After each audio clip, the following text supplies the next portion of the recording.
All right, here it is. Finally, thank goodness, the last video of World War II. So let's go ahead and grab our notes where we ended the last one kind of quickly, but we ended it at VE Day, or Victory in Europe, right after the Battle of the Bulge, Hitler's last offensive, where he kind of tried to take us by surprise by kind of pushing through the Argonne Forest and kind of catching us in the middle of winter, but we pushed back and we got it done. So we cornered him in Berlin. Basically, VE Day is Victory in Europe Day, but remember, World War II is two wars. Victory in Europe, we also need victory in Japan or the Pacific. So during this month, this 1 month, okay, you actually have 3 world leaders die. FDR dies in Warm Springs, Georgia on April 12th, 1945. It's so unbelievably sad, but for someone who had dedicated so much to this country, 4 terms into presidency, which some question if that was an abuse of power, but he never gets to see the end of this war. Literally, about 15 days later, Mussolini is executed by his own people. Of course, I told you online you can technically find that video of him being hung. And then literally 2 days later, after Mussolini, Hitler, realizing Berlin was about to fall to the invasion coming not only from the east of the Soviets actually get there first, by the way, but from the west now because of D-Day and opening up of France, he actually married his mistress Eva Braun, and they both commit suicide in a bunker in Berlin, April 30th, 1945. One of the saddest things about that day, not the fact that Hitler was dead, that sounds horrible, but it's not sad at all for me because of all the horrible things he did, but they actually took cyanide capsules and they gave one to their dog, a little German shepherd named Blondie. I mean, you want to take yourself out. Good job. You're just doing the rest of us a favor. But with that, you got to kill the dog. But I'm a dog lover, so I guess that makes sense. FDR dies. A saddened nation mourns the passing. I'm going to be honest with you. When he dies, it is a massive blow. Massive. His vice president, well, one of them, but the one that just happened to be in office when he died, is going to be Vice President Harry Truman.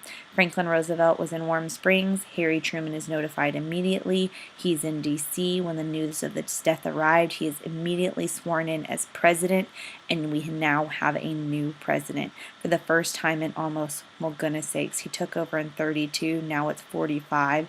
First time in over a decade that this country has known anybody besides FDR. As soon as Truman takes over as president, though, he's going to be very quickly briefed on something called the Manhattan Project. Go ahead and pause this and get it down. This is unbelievably important and you need to know about it. The Manhattan Project was a code name, the most top secret project in American history, and it was the code name for the secret program to build the atomic bomb. The first bomb is going to be detonated in Alamogordo, New Mexico, not very far from here at all. In fact, if you go through Alamogordo, you'll see a massive hole in the ground, and when I say a hole, like not something like, oop, you stepped in it, like you could drive semis into this hole. It was detonated in July 1945. The 2 bombs that will be dropped are going to be dropped by the Enola Gay. The first one is going to be on Hiroshima on August 6, 1945. The second will be on the city of Nagasaki. Obviously, we're talking about the Pacific Theater here and the Japanese. But this Manhattan Project was a joint allied project. I need you to make sure you get that joint allied project consisting of Canadian, British, and U.S. scientists to build an atomic bomb. Wait a second. I thought the Soviets were part of the Allies. Weren't they? Oh, that's right. We forgot to tell them about this. Because remember, while the enemy of the enemy is my friend, you also got to think Stalin's a dictatorship and killed 20 million people, and he's a horrible person, so no, we're not going to let him know we have a bomb. This was started in 1940. By July of 1945, we had 3 bombs, and 1 bomb equaled 20,000 tons of TNT. So much so that when this detonated, if you were within a mile of the epicenter, you would literally disintegrate upon impact. That's the kind of technology we're talking about. That is a mushroom cloud, my friends. And that is the new way of fighting a world war. You know, the evolution of wars from all the way back to the American Revolution when the redcoats fought in lines to then going to the Civil War where we, you know, it's not as much of a structured war, but it's still, you know, rifles against rifles, to World War I, which we call the world's first modern war with the gas and the tanks and the airplanes and stuff like that, to now we are fighting wars with the click of a button and the detonation of a massive bomb that can kill thousands upon thousands of people in one click. Pretty scary to think about, which is why Truman originally did not want to drop the bomb, but there were some things that made him decide to. Here's a before picture of the Alamogordo, New Mexico detonation. This was during. There was no after. That's the kind of destruction we're talking about.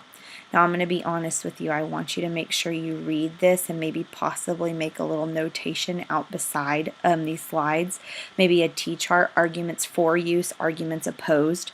The biggest argument for use is the Japanese refused to surrender.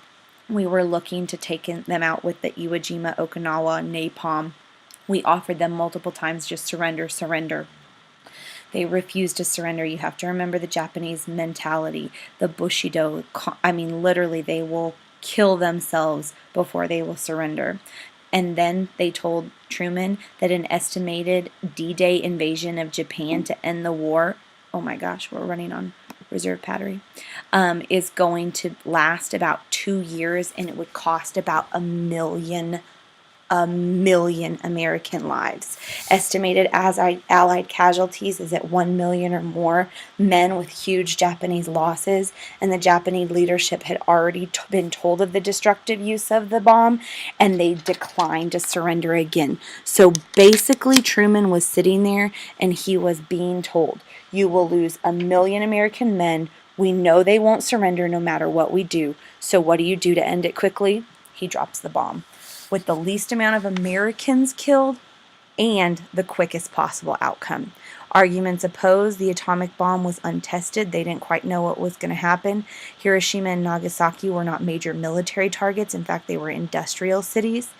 And those killed in the attacks would be Japanese civilians, which I'm sure had to weigh on Truman enormously. The radiation would also take a massive effect even after the bombs were dropped. In fact, you cannot still, in certain areas of Hiroshima and Nagasaki, eat anything that is grown there. Nuclear weapons, I'm going to be honest with you, the number one reason I don't know if I would have dropped the bomb if I was Truman, you drop a nuclear weapon now, what do you drop next? It sets a massive precedent. It's kind of one of those things that once you cross that line, you can't go back across it. However, we have been lucky in the fact that this is the only time in history that we have used these weapons to destroy. Some of the interesting things I think about this time, this is a sample of a Japanese leaflet dropped by the U.S. in Hiroshima and Nagasaki.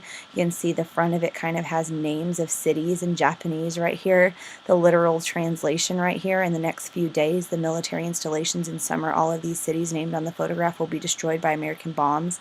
These cities contain military installations and workshops of factories that produce military goods. The American Air Force, which does not wish to injure innocent people, now gives you a warning to evacuate the cities named and save your lives. America is not fighting the Japanese people, but is fighting the military leaders, which has enslaved the Japanese people. The peace which America will bring will free the people. Yada, yada, yada. You can have a new, better in Japan. You can restore peace by demanding a new and good leader. We cannot promise that only these cities will be among attacked, but some basically will be, so heed this warning and leave these cities immediately. So did America try to save people? Yes, but they also dropped the bomb.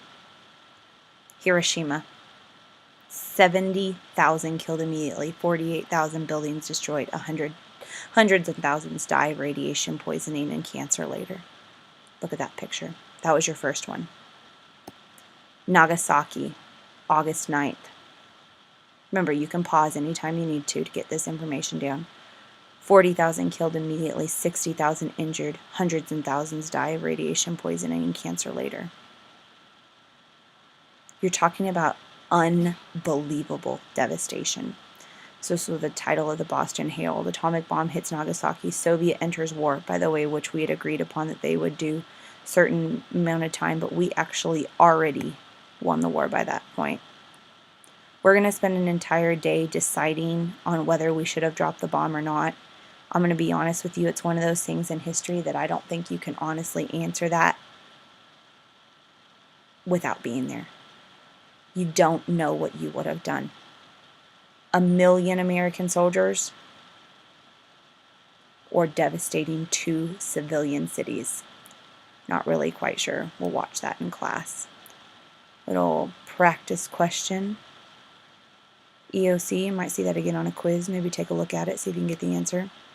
Japan surrenders August 15th, 1945. So with that, World War II is over. Now we had VE Day, okay, in April, and when Hitler basically surrendered and was captured in Berlin, not captured, but cornered in Berlin. Now this is going to be known as Victory in Europe Day. Now we have VJ Day, Victory in Japan. World War II officially ends. And this picture right here, I do believe you've seen before. In fact, this is the picture, I'm looking at it right now, is the picture above my bed. It's called, literally, Kissing the War Goodbye. Times Square, August 15th, 1945, the end of World War II. Now, after the World War and the Soviet relations basically become strained and lead to the next conflict, which would be the Cold War. So that's how World War II ends. I hope you guys really understand some of the details of it. This test is going to be a large one, so I highly suggest doing your hint sheet. But World War II is over.